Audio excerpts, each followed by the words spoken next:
السلام علیکم۔ ابھی خبر ملی ہے کہ KH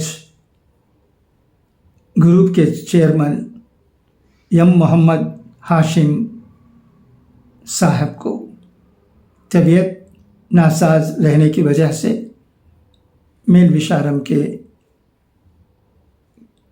KH اپولو ہسپتال میں ایڈمٹ کیا گیا ہے۔